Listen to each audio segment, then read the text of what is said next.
โอเคสบายดีเนาะวันนี้ค่อยจะมาแนะนำการใส่ครอบหน้าปกใน Word เนาะ2016ในวิดีโอนี้จะมาเน้นก็คือให้หน้าปกตัวนั้นมันอยู่แต่หน้าทำอิฐคืออย่างซี่เนาะมันอยู่แต่หน้าทำอิฐเนาะเพราะว่ามีหลายคนเฮ็ดไปแล้วก็หน้าปกนี่มันจะลวดลงมาหน้า2หน้า3หน้า4ไปจนหดหน้าสุดท้ายมันเนาะแต่ละหน้ามันต้องมีหน้าปกหมดเลยนะแล้วค่อยจะมาแนะนำวิธีแก้ให้มันมีหน้าปกอยู่เฉพาะหน้าตัวทำอิฐเลยก็คือหน้าที่1นี่ให้มันมีหน้าปกและหน้า2หน้า3ลงไปบ่ให้มันมีหน้าปกเนาะโอเคเดี๋ยวจะมาให้เบิ่งตัวอย่างเนาะเพื่อให้มันชัดเจนโอเคค่อยได้เกี่ยมไว้แล้วเนาะตัวนี้เนาะหน้าปกหน้าทำอิฐตัวนี้หน้าปกลายหน้าเนาะโอเคเดี๋ยวเปิดให้เบิ่งก่อนเนาะหน้าปกลายหน้าเป็นยังไงคือไฟล์ตัวนี้มันมีโหด30ปลายหน้าเนาะ36หน้าตัวนี้เป็นหน้าที่1หน้าที่1โอเคแล้วมีหน้าปกวันมาหน้าที่2ก็มีหน้าปกหน้า3หน้าปกหน้า4ก็มีหน้าปกหมดเนาะจนหดหน้าสุดท้ายเพิ่น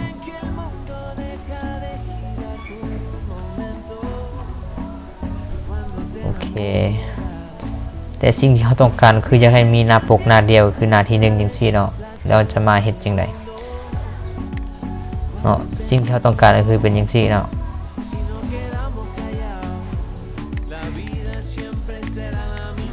ที่เราต้องการก็คือมีหน้าปกเฉพาะหน้าที่1เนาะหน้า2หน้า3 4จังซี่บ่ให้มันมีเนาะให้มีแต่หน้าเดียวเนาะโอเค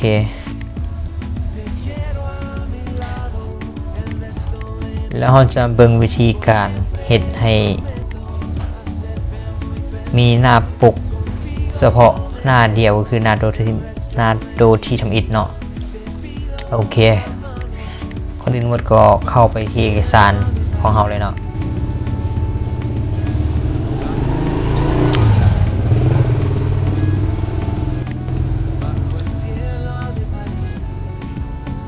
โอเคนี่ก็คือเอกสารเนาะตอนนี้ค่อยต้องการใส่หน้าปกเฉพาะหน้าทำอิฐหน้าเดียวเนาะก็ใส่แบบใส่หน้าปกทั่วไปนั่นแหละเข้าไปที่ดีไซน์แล้วก็เข้าไปที่เพจบอร์เดอร์นี่แล้วก็มาเลือกขอบไปนี่ตัวนี้ค่อยจะเอาเป็นโซ่ก็แล้วกันโอเคเนาะมันจะเป็นอย่างที่เนาะสังเกตทุกหน้ามันมีหน้าปกหมดเลยเนาะ1 2 3 4 5อย่างนี้ล้วนแล้วจะมีหน้าปกกันหมดเลย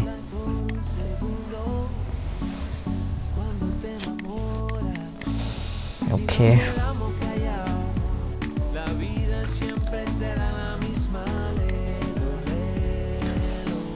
สิ่งที่เราต้องการคืออยากให้หน้าปกมีแต่หน้าเดียวแต่ตอนนี้มันมีหมดทุกหน้าเลยแล้วเราจะมาแก้ให้มันมีแต่เฉพาะหน้าเดียวคือหน้าทวิตนี่โอเควิธีแก้ก็คือเข้าไปที่ตัวนี้คือเก่าเนาะเพจบอร์เดอร์นี่คือเก่าแล้วมาสังเกตเบิ่งตัวนี้มันเนาะจุดนี้เนาะคลิกเข้าไปมาเลือกเอาตัวที่มันเขียนว่า first page only นี่เนาะ this selection first page only ตัวนี้คลิกเข้าไป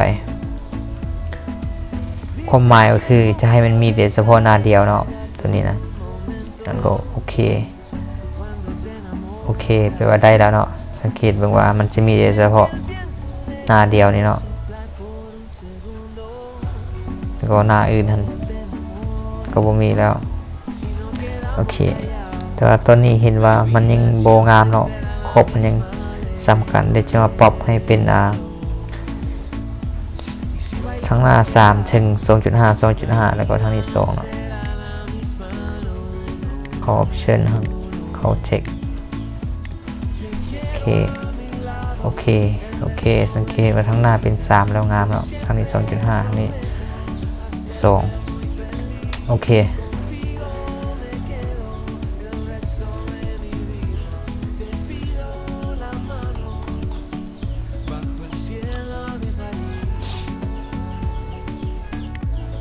โอเคสำหรับ